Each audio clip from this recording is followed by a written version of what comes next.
Vamos às cortinas do estudo de hoje, o título é O Discípulo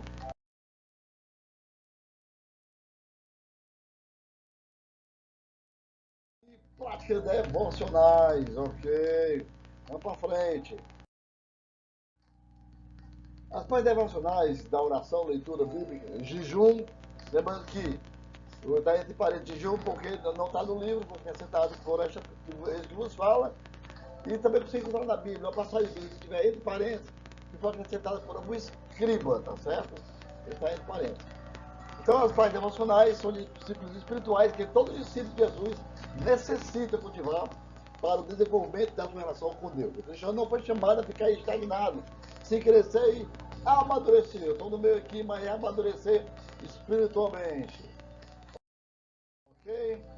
O exercício regular e constante de hábitos devocionais possibilita a formação do caráter. Quem está no meio, não vou tirar, vai ficar aí mesmo. De Cristo nós e aprofundamento,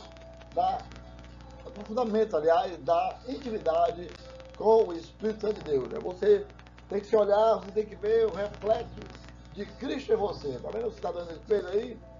Né? Ele aqui, como é que é? Interessante. Aqui é Jesus, aqui é a pessoa, aqui é você. Quando você se olha no espelho, você vê, opa, eu me pareço com Jesus. Manso e humilde, perdoador, desviando do mal, uma pessoa orante, né, que ora bastante, um leitor assíduo da Bíblia, uma vez por semana procura mortificar a casa de jejum. Eles vão aprender ao longo desta nossa lição de hoje. Os objetivos, entender a importância das práticas devocionais da vida cristã, compreender o significado devocional da oração, leitura bíblica e jejum. Olha aí, detalhe também. Discorrer sobre o desenvolvimento dos hábitos devocionais. Na introdução da lição, estudaremos a respeito da importância das práticas devocionais, quais são algumas destas disciplinas: oração, leitura bíblica e jejum, e como podemos aprimorá-las na nossa caminhada individual. Você vai terminar essa lição realmente gravando essas três coisas importantíssimas para você fazer na vida. Diz assim, mas eu não estou conseguindo, peça ajuda, peça oração aos irmãos e ore também, naturalmente, né? Paulo, o apóstolo Paulo, o que mais escreveu na Bíblia Sagrada do Testamento, o maior missionário, o maior divulgador do Evangelho nos primeiros séculos, escrevendo ao primeiro Timóteo, um dos seus discípulos, diz: exercita-te a ti mesmo na impiedade.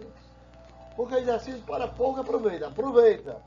Como na era muito caminhava demais e já fazia exercício, não tinha negócio de ônibus, de bicicleta, tudo era caminhando, acordava com o dia, dormia com a noite, tinha uma vida, comia, não tinha nada industrializado, tinha uma vida saudável, não existia povo obeso, como hoje no Brasil, muita gente com obesa também, inclusive eles que nos falam, tem que perder os pesos que queriam, porque eles se para pouco na época, não aproveitavam, mas a piedade para tudo é proveitosa, tendo a promessa de vida e daqui há de vida, de presente e daqui há de vida. As Escrituras nos ensinam que a vida espiritual precisa ser exercitada através das práticas devocionais que nos auxiliem no desenvolvimento da nossa piedade. O apóstolo Paulo, escrevendo ao 1 Timóteo, diz: exercita-te, olha aí, mesmo a ti mesmo piedade. É um processo, tá certo? Como você para criar músculo, precisa exercitar várias vezes, por muito tempo. Assim é a vida espiritual. Então devemos saber que os atos devocionais, a oração, a leitura bíblica de jejum, devem ser maduros na fé e fazermos as práticas espirituais. A saber, a formação do desenvolvimento da vida cristã se dá a partir dos hábitos devocionais, que auxiliam no amadurecimento e fortalecimento dos discípulos de Jesus. O conhecimento é o segredo para termos uma vida cristã que glorifique a Deus. Tudo para a glória de Deus. A alegria nossa, glória para Ele. Somos conclamados pela palavra de Deus, interpelados pelo Espírito Santo, a crescer e amadurecer na vida cristã para termos a mente de Cristo. Lembra do espelho? Mente de Cristo, ser igual a Cristo. Esse processo dá pela observância regular e disciplinada de práticas espirituais que nos permitem aprofundar nossa relação com Deus e o desenvolvimento das virtudes do caráter cristão, características de cristão. Olha aí, impregnar. E não vamos ter que melhorar? Temos, sempre melhorar. Em várias áreas tem que estar sempre melhorando, aperfeiçoando. As práticas espirituais devem fazer parte do hábito e rotina de cada discípulo de Cristo. É o que devemos fazer, ok? A dedicação e constância a essas disciplinas devocionais garantirão nosso desenvolvimento espiritual.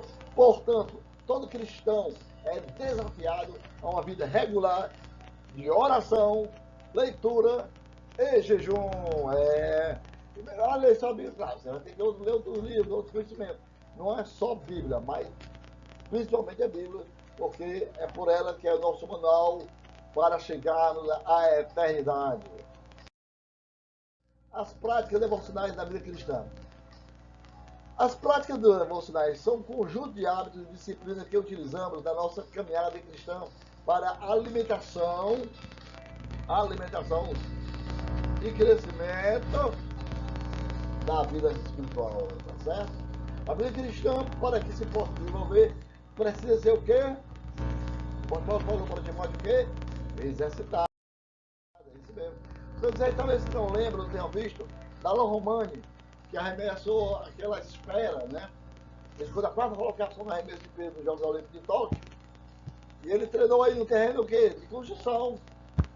Botou um negócio ali, um colchãozinho ali, lá, não sei bem o que é que ele colocou lá embaixo para proteger o pé, né? Mas serviu para ele fazer o exercício dele, né? Ou seja, quando você quer, não tem desculpa. Quem não quer, bota desculpa. Quem quer, vai para cima. Então não tem desculpa de, não. Tá certo? O Michael Jordan, ele acordava às 3 horas da manhã, depois ele chamava que nunca ia jogar basquete da vida. Para treinar, ele disse que acordava às 3 horas da manhã junto com os ratos. Jump, né? Da sexta, ok? Não há aprimoramento no conhecimento da palavra de Deus e do caráter de Cristo em nós, sem o exercício constante e intencional de disciplinas devocionais. Aí lá o Pedro vai dizer que Pedro, o que é que ele diz, Pedrão? Antes crescer da graça e do conhecimento do nosso Senhor e Salvador, Jesus Cristo. Aí vem a questão da plantinha. Uma plantinha aqui, ó. Botou a sementezinha, aí você não olha a terra, não sabe o que está acontecendo. Depois bota a água, ela tudo aparece. Aí a água cresce, aí como é que fica? Aí depois vai virar um feijãozinho, vai dar fruto, olha aí. Quando você cresce, quando você é maduro, quando você sai da condição de discípulo ou de nova convertida, você já está dando fruto, ok? Isso é quando você já passou da fase do novo convertido. Para crescermos na vida cristã, devemos nos livrar das práticas pecaminosas e desejarmos profundamente a palavra de Deus. Aí lá em 1 Tessalonicenses vai dizer: abstende-se de toda a aparência do mal. Abstende-se de toda a aparência do mal. Ok. Vamos lá para frente. A Bíblia Sagrada, assim, vamos voltar aqui um pouquinho aqui. Mas sabe o que é se abster da aparência do mal? Né? É você não estar fazendo algo que ao olho de terceiro pareça errado. Né? Cidadão, com a caneta branca, o irmão passou pelo outro, certa vez, e viu ele com um negócio branco da boca, assim, ó. Ele passou, aí ele deu a volta no quarteirão para certificar o que era aquilo na boca do irmão. Ô, passeou, irmão, passeou, tá bom. Aí quando eu fui ver, era uma caneta. Quem via de longe, parecia um cigarro. Isso aqui aparece mal. De repente você dá uma carona, uma irmã, dá 9h30 na parada do ônibus, 9h30 da noite, você passa, você sabe que no domingo, sabe que o ônibus é escasso. Se for dar carona, irmão, passa direito, fica aqui atrás do banco. Não, se você é motorista, não tem problema, fique atrás, É melhor eu ser seu motorista do que você estar do meu lado e eu chegar 10 horas na sua casa e sua família ou a vizinha, sei lá quem, achar que a gente está vindo de outro lugar, de algum lugar, né? Vindo da mente dele, né? Você sabe o que é que eu estou falando, né? Então isso é que é a aparência do mal. Se puder, evite. Ah, irmão, vai visitar uma irmã, tá sozinho em casa. Não, irmão, seu marido não tá, não tá. Vou voltar no outro momento. Tanto é a aparência do mal que você também não vai dar lugar à mente, à carnalidade, porque você sozinho na casa visitando uma irmã, de repente a irmã está em casa à vontade, né? De short, sei lá o que, de camiseta regada, não sei. Aí, não, irmão, todo bem, volta aqui outra hora. Não, não tem problema não. Minha irmã, eu volto, quando quer você vai até em casa, tá hora. Então tá hora eu tô aqui. É assim que é fugir da aparência do mal e do pecado também, hein? Na Bíblia Sagrada, algumas metáforas ou comparações são utilizadas para descrever a importância e características das disciplinas espirituais na vida cristã. A palavra de Deus é como, a palavra é como semente, a palavra é uma semente. As práticas devocionais são um caminho para aprofundar nossa vida espiritual, já falamos isso, na nossa relação com Deus, para crescer e amadurecer também. Depois disso, também. Então, nessa lição, abordaremos de modo específico essas 3 práticas devocionais que você já sabe. Isso, é isso que você falou mesmo, exatamente. Vamos lá. Os tradicionais círculos de oração, vigília, consagrações, estudo bíblico, escola bíblica dominical, entre outros, são atividades comuns da igreja que buscam auxiliar os seguidores de Cristo a manter o hábito rotineiro da sua devocional ou devoção pessoal a Deus. Ok? Nós, pentecostais, os cristãos que cremos nos dons espirituais, na atualidade dos dons, sendo até hoje, temos sido conhecidos como aqueles que zelam e cultivam com fervor as práticas devocionais da vida cristã. A leitura bíblica diária, a oração regular, o jejum, a adoração no culto, os dízimos, 10% do que você ganha, e oferta, entre outros, são aspectos que de ser de nossa forma, são aspectos que denotam nossa forma de ser de si Jesus Cristo. Tá certo? Eu estou ali no meio da palavra, eu não lembro que a palavra está, mas quer dizer exatamente isso. Tudo isso são aspectos, não são garantidores. Não é que você recebe o passaporte e está selado, não. Você recebe o passaporte, pode ficar usando ou largar. Mas não largue não, viu? Não largue não, porque vale a pena. E qual a importância das práticas devocionais na vida cristã? Claro, toda, né? Eu acho que você tem uma vida espiritual. Vai ter vida espiritual, meu irmão e minha irmã, já é muita coisa. Já é muita coisa. A oração, a leitura bíblica e o jejum. E qual o significado bíblico das práticas devocionais da oração, leitura bíblica e jejum? O que as escrituras têm a nos dizer a respeito de cada uma delas? Boa pergunta. O significado bíblico da palavra oração, o termo oração do grego, prosephi, significa etimologicamente, ou seja, na origem de cada da palavra, lá do original, né? Invocar, pedir, suplicar. Então, orar quer dizer tudo isso. Invocar, pedir, suplicar, né? No sentido bíblico, a oração refere-se a um tipo de diálogo também da alma com Deus, tá? Aí vai dizer lá, Mateus, capítulo 26, versículo 41. Tá pequenininho aqui, opa, interferência, sai interferência, eu apertei não sei o que, nada de testezinho. Eu tirar isso aqui, não tem nada a ver. A oração é a forma de suplicar. Ih, não era aí não. Opa, sai daí o zip, eu não pedi você. Se estiver gravando, o pessoal desconsidere. Não sei se vocês estão vendo, mas eu estou vendo. Pronto, saiu. Vamos lá. A oração é uma forma de súplica, agradecimento, adoração petição, intercessão e diálogo com Deus. Você fala no seu espírito afinado, você vai ouvir Deus falar no seu coração também, ou na mente, ou você sente só uma paz, certo? A forma que Deus vai responder vai depender do seu grau de intimidade com Ele. Ok? Vigiai e orai para que não entreis em tentação. O Espírito, na verdade, está pronto para guerrear. Mas a carne, o que a carne é? A jabazinha, fraquinha. Então, olho vivo e oração a Deus. Vigia vaso. O significado da leitura da Bíblia. Quem lê a Bíblia passa a conhecer a vontade de Deus para a sua vida e pode viver o reino de Deus como filho. Opa! Ver o reino de Deus na condição de filho, menino, não é para todo mundo não, viu? Aí lá Jesus vai dizer lá em João capítulo 5, versículo 39. Examinai, você tem que examinar, bem cuidadosamente, as escrituras, porque eu,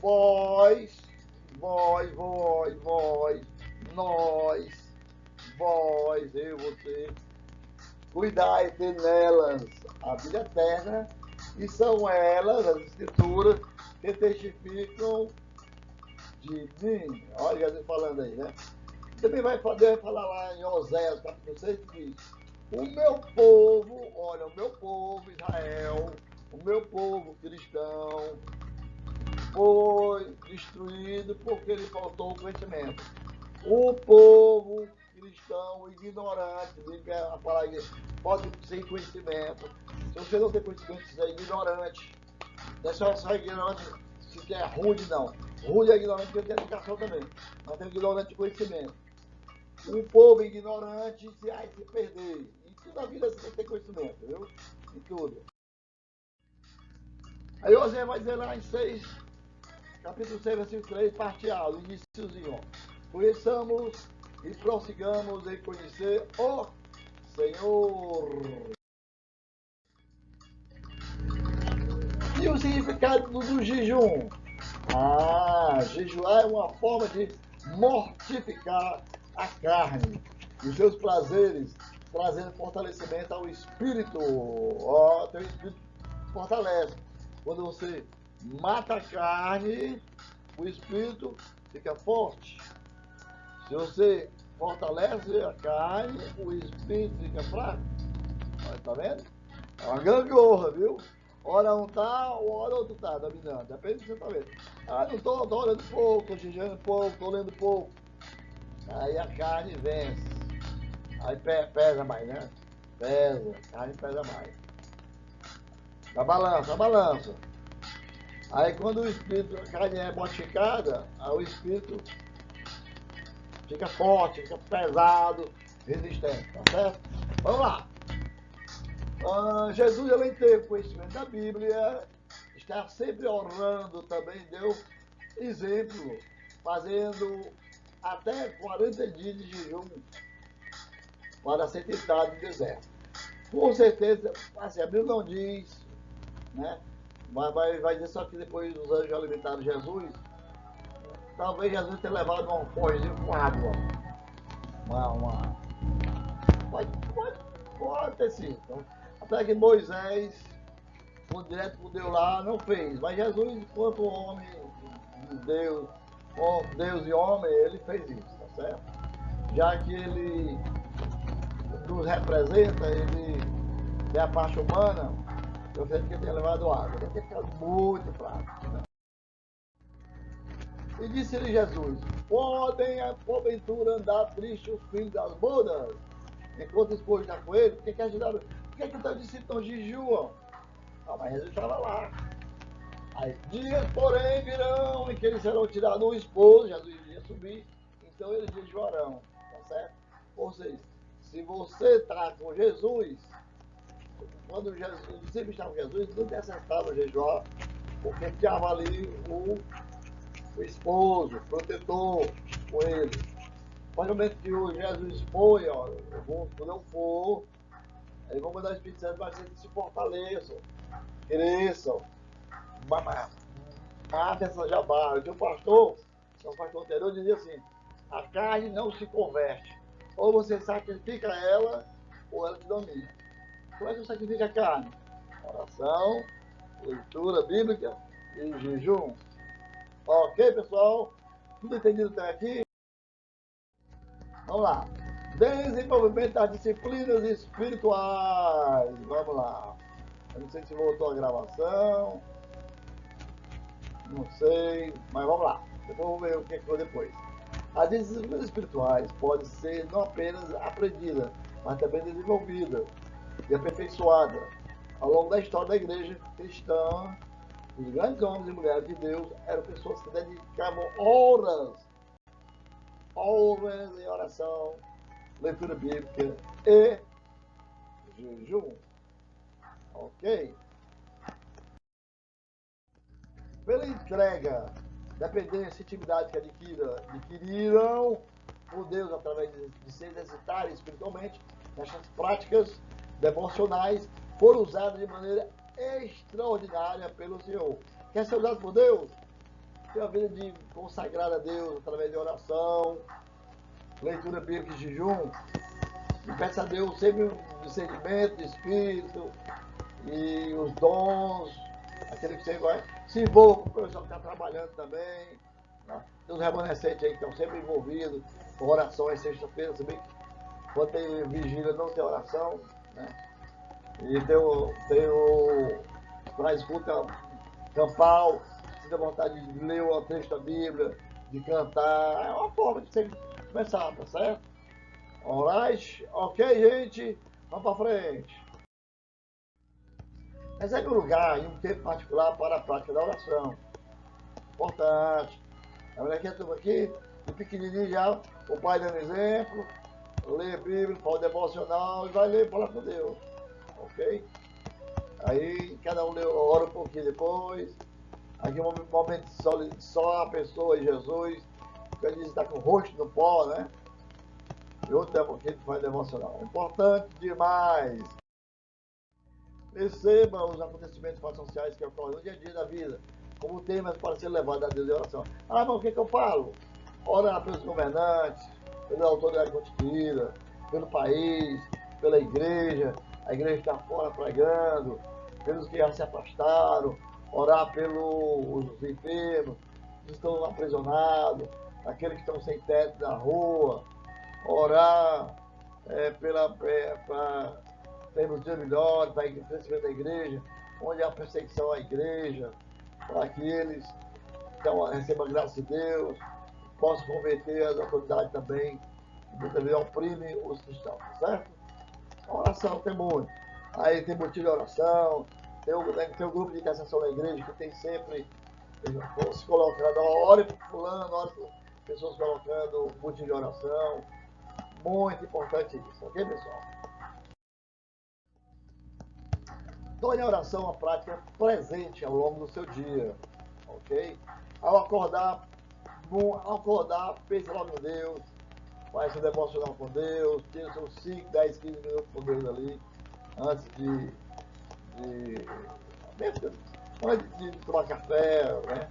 Pode tomar até um banho, se arrumar, e ter a voz devocional, e tomar seu café, e vai trabalhar, vai estudar, vai ser feliz, lembrar de Deus, ser sempre testemunho de Deus. Antes de qualquer alimento, uma oração rápida a Deus, agradecendo o alimento, a Deus abençoando o alimento. Antes de dormir, também, pelo Deus lá da noite, a Deus abençoe os familiares, orar pelos afastados, pelos familiares que não estão cometidos, é outro motivo de oração também. Oração, quando você tiver bem intimidade com Deus, você vai ver que isso vai ser passado. Não que ele vai falar de orar, ok? Faça desse momento um momento de devoção reverente, uma reverência a Deus. A prática da leitura e estudo bíblico, para interpretar a Bíblia corretamente, sugerindo a utilização das seguintes regras. Olha algumas ideias. Né? Sempre que possível, tome as palavras do seu sentido como usual. E o que é isso? Boa pergunta! E o que é isso? Né? É assim, vamos lembrar que a Bíblia ela tem passagens que são literais, passagens que são contextuais, né? O significado depende de estar no contexto, para você entender o significado da palavra. Tem passagens simbólicas, palavras sobre simbologia, são metáforas, tem sobre passagens proféticas. Então a Bíblia não você pode pegar tudo ao pé da letra, não. Opa, tem que entender. É por isso que você tem que ter o Espírito Santo do seu lado, o Espírito Santo me ajuda a entender essa palavra, tá certo? Assim, deve-se interpretar as palavras no sentido do que elas significam, do que elas significam para seu destinatário originário. Deste-lhe domínio, aí Jesus falando, não. Deste-lhe domínio sobre as obras das tuas mãos e sobre os seus pés, tudo que puseste, ovelha e boi, todos também são animais do campo. Ah, Deus falando lá em Gênesis, né? Ovelha, boi, todos também animais do campo, as aves do céu, os peixes do mar, tudo que percorre as sendas dos mares, tá certo? Então, ovelha vai ter sentido de ovelha literal, né? Ovelha, ovelha, ovelha.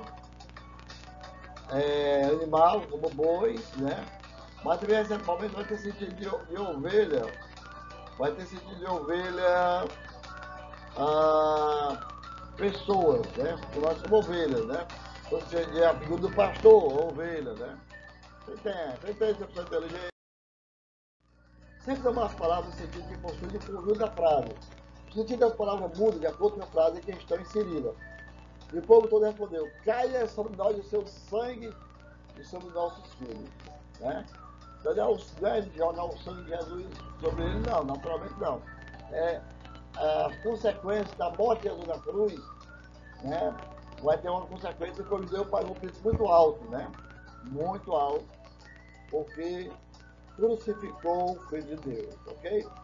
Então, até também a questão da riqueza da palavra. O português é muito rico. E uma palavra pode ter vários sentidos. Por exemplo, tem manga de camisa, tem manga de fruto, uma manga que no Nordeste a gente conhece bem isso. Mangá também, nordestino, né?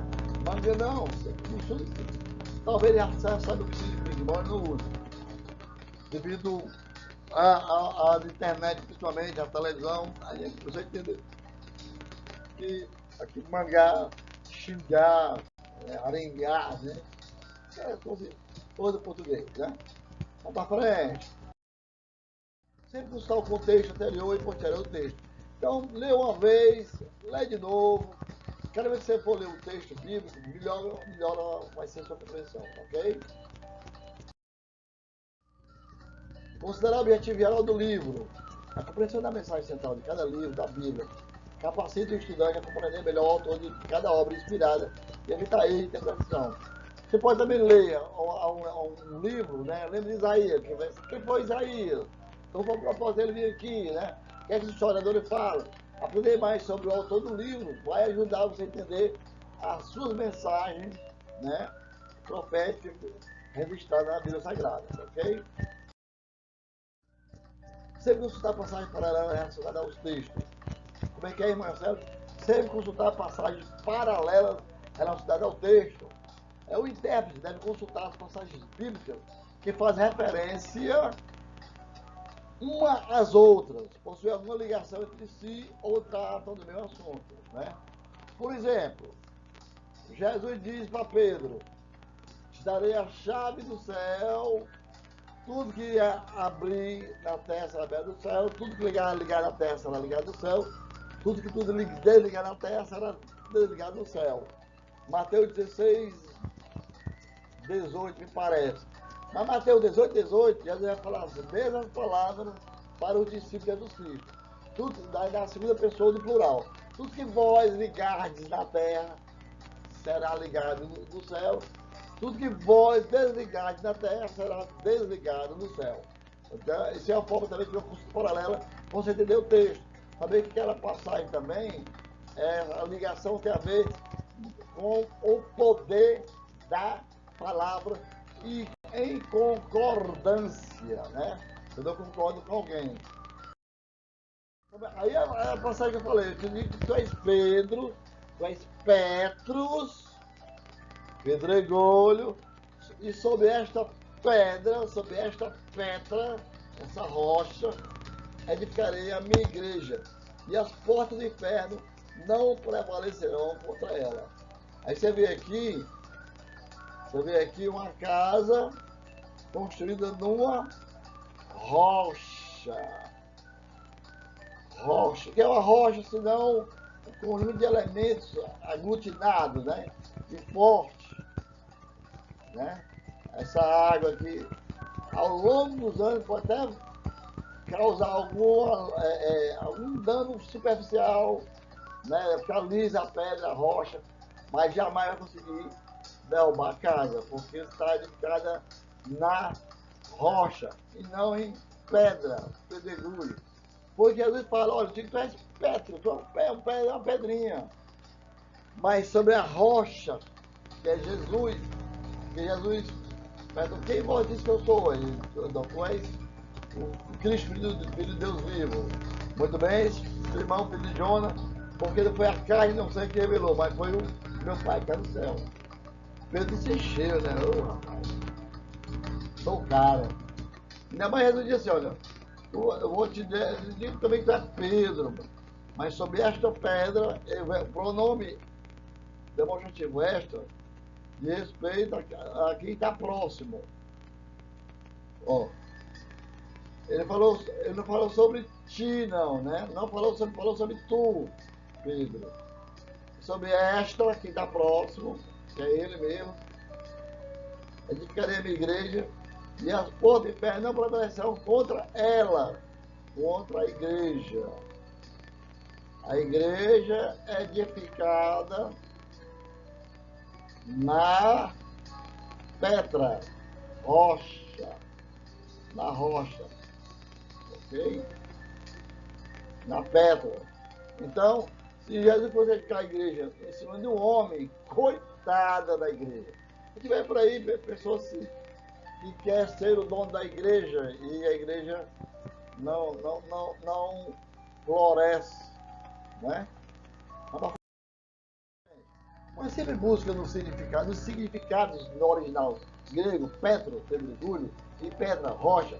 Percebe-se que uma edificação só pode estar segura se for edificada sobre uma rocha que tem uma formação bastante sólida, tá certo?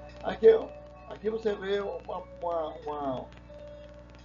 aqui, deixa eu tentar deixa eu apagar, borracha. Aqui é uma pedra. Aqui é uma rocha, ó, uma aglutinada. Se sair um pedacinho, uma lascazinha aqui, vai ser uma pedra. Claro, aqui é uma pedra preciosa. Mas isso é um significado de pedras e pedra. Ok? Para frente. Em Mateus 21:42, Jesus é chamado de a pedra angular, do ângulo. Olha aqui, bem no ângulo. É a pedra angular que vai dar sequência às demais pedras. Ninguém começa a construção pela pedra na primeira, não, começa da ponta. Da angular que para demais, né? Deus é a pedra sobre a qual os apóstolos, de quais Pedro era um deles, também trabalharam na edificação da igreja. Fazendo menção ao Antigo Testamento, falando sobre a pedra que seguia o povo do deserto, o apóstolo Paulo diz: e beberam todos de uma mesma bebida espiritual, porque bebiam da pedra espiritual. E quem é essa pedra? Que o seguiam. E a pedra era Cristo. Olha aí também Paulo falando da pedra, sobre esta pedra, né? Certo? Então, não adianta fazer confusão, né?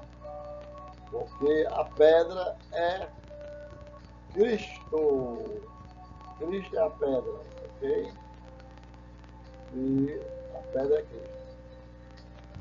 Certo, pessoal? Ok, vamos para frente. Olha aqui.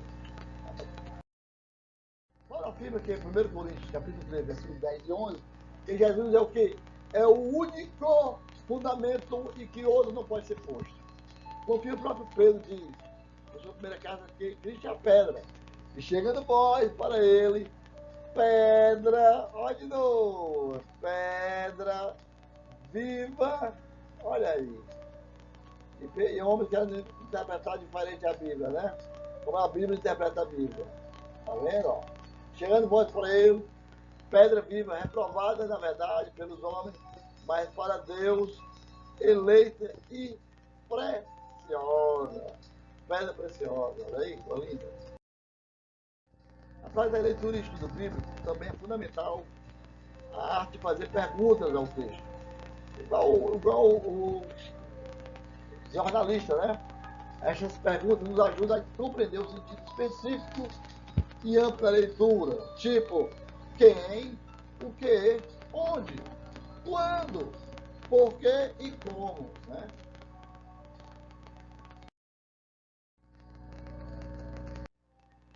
Quem?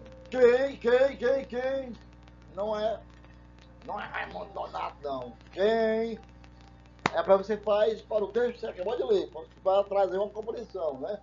Por isso, a primeira leitura, na segunda leitura, já começa a buscar um entendimento, né, setorizado de cada parte do texto. Quem?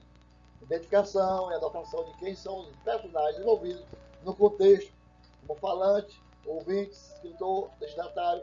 A ver, o texto está falando de algum lado, não sei aonde, aí você tem que identificar, tá certo? O que? O contexto é que a cena se desenvolve, ou seja, o que vem antes, né? O que está acontecendo e o que os personagens estão dizendo, né? Então, é o contexto, que vem antes, ou que vem depois também, tá certo? Então, ao redor do texto. Onde? O lugar onde a cena acontece, ou onde o autor de determinada epístola, ou carta, ou livro, se encontra no momento da composição. O lugar onde estão os destinatários, né? O lugar, ok? Quando?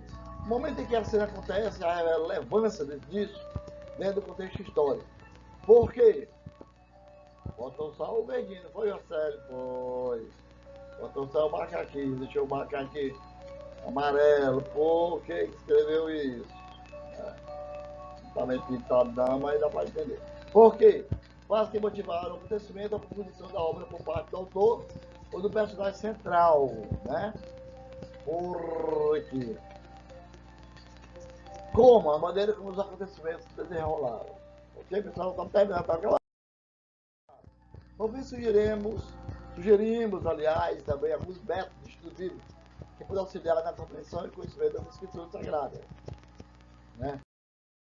Tem o devocional, tem o método, o resumo de capítulo, o método temático, o método biográfico, o método histórico-cultural e o método de versículo por versículo. O método devocional. Escolha pequena porção da Bíblia e medite com devoção no trecho selecionado até que o Espírito Santo lhe mostre como aplicar a verdade prática na sua vida, ok? Devocional. Você pega um versículo, começa a meditar sobre ele, para extrair a aplicação pessoal, né? Como aquilo ali pode também te ajudar no dia a dia.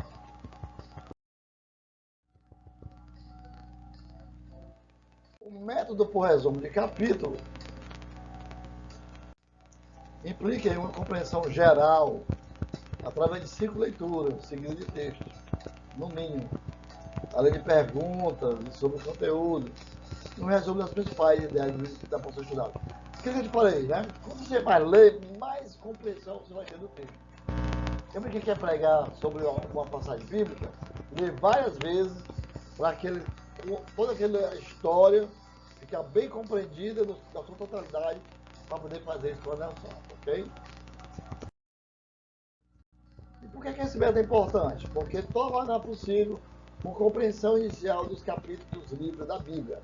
É um método precioso, porque pode ser ensinado rapidamente a um recém-convertido ao cristianismo ou alguém interessado em desenvolver um estudo significativo das Escrituras Sagradas. E o método temático é feita a escolha de um tema para análise. É importante pesquisar por toda a Bíblia, ou em determinada parte dela, Como, por exemplo, o estudo da salvação, segundo cartas aos Romanos, ou o estudo das profecias messiânicas, segundo Isaías. Aí vale ressaltar, é importante você usar uma chave bíblica. Você bota salvação, salvo. Aí vai ter uma série de passagens bíblicas com aquela palavra dentro daquele tema escolhido, ok? Método biográfico, colocar em ordem os eventos da vida de um homem, uma biografia. Tomar os eventos da vida de um homem e deduzir dele o seu caráter interior. Que tipo de homem foi? Ou é este? O que aconteceu para que ele chegasse a ser o que é? Quais foram os resultados da sua vida sendo este apenas um homem? E qual a marca que deixou sobre a sociedade, né? Mas biográfico é um modo de você conhecer a importância, o papel de determinados personagens, né? Além da Bíblia Sagrada, além do profeta. Qual é o papel do profeta? O papel social dele, a influência que ele causou na sociedade e no meio religioso, no meio do poder, como Jeremias, por exemplo, né? Então, é bem interessante o método biográfico por esse sentido. O método histórico, cultural e contextual busca descobrir objetivamente a intenção do autor de um texto bíblico na sua audiência original. Para alcançar isso, melhor dizendo, fundamenta-se na análise do estilo gramatical de uma passagem e seu contexto cultural, histórico e literário, né? Você também saber a época, qual é a situação extra-bíblica também que acontecia lá, né? Para você entender também.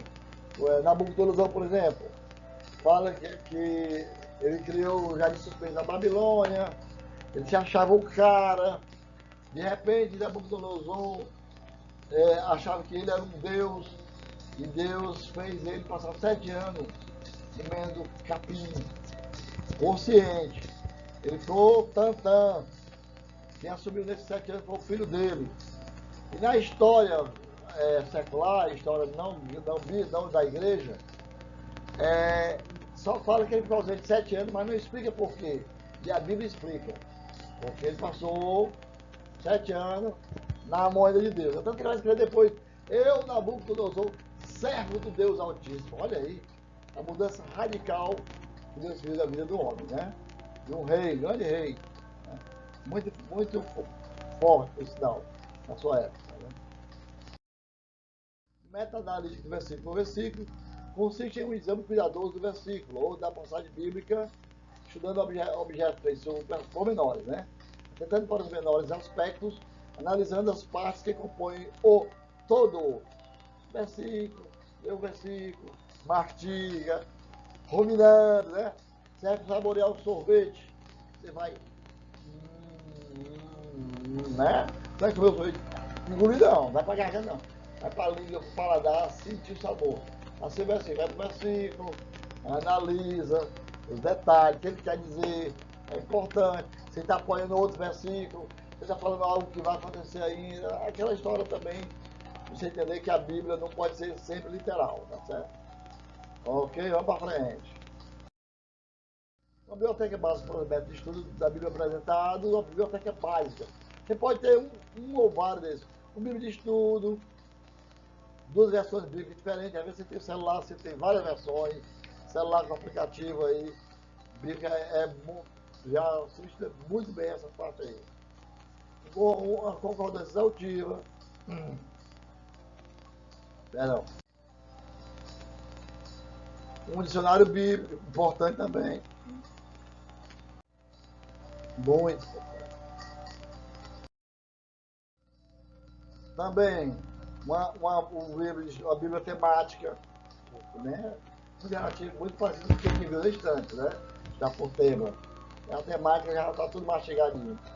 Um manual bíblico, o manual vai te dar os principais assuntos da Bíblia, no contexto histórico, geral, mais pormenorizado, bem interessante. Um comentário de um volume, né? Também é importante. Ajuda, tudo ajuda. Pelo menos um ou dois desses se você tiver, eu quero pregar, não quero conhecer a Bíblia com profundidade, quero ensinar com entendimento. Né? ou quer evangelizar. Muito. Tudo é importante, ok, pessoal? E também você pode ver essa meta devocional de Rick Warren, né? Você pode ver isso aí, tem pode baixar, tá certo? Files Adept Parking People, eu sei como é que é em inglês, você que sabe inglês, você pode ver depois, mas é isso aí, para você é o endereço eletrônico, tá bom? Para você estudar a Bíblia em modo devocional. Se bem que a hora devocional é bom você ter um caderninho de anotação, existe aplicativo também com devocional também, muito bom. E para terminar nossa aula de hoje, a aula devocional é vital no seu desenvolvimento. Você não pode se dar ao luxo de viver sem ela. Pela força e orientação do alto, de Deus, naturalmente, para que este salutar hábito seja formado na sua vida. E lembre-se que o estudo bíblico, o leitor, o estudo bíblico é importantíssimo. Então, o leitor para um contato direto com a Escritura, de tal maneira que sua vida seja moldada pela palavra de Deus. Então, esse estudo bíblico coloca você em contato direto com a Bíblia Sagrada, para você realmente conhecer um pouco a Deus, tá certo? Como cristão, crente, pentecostais, oramos e pedimos que o Espírito Santo nos estimule a prática dessas disciplinas espirituais, assim nos tornemos discípulos de Jesus, fervorosos, consagrados, misericordiosos, amorosos, perdoadores, não cobradores do outro, mas cobrando de si, mesmo se tem misericórdia também de si mesmo, porque Deus é o Deus de misericórdia. Se cair, levanta, se fraquejar, fortalece. A Bíblia diz que é bom ser dois, né? Família, um casal, vão estar juntos, um ajudando o outro, um faz o outro crescer, ajuda o crescimento do outro. Muito bom. E os filhos vendo isso também vão também ser esperados, certo? E nós terminamos aqui nosso discipulado de hoje. Eu posso abençoar em nome de Jesus.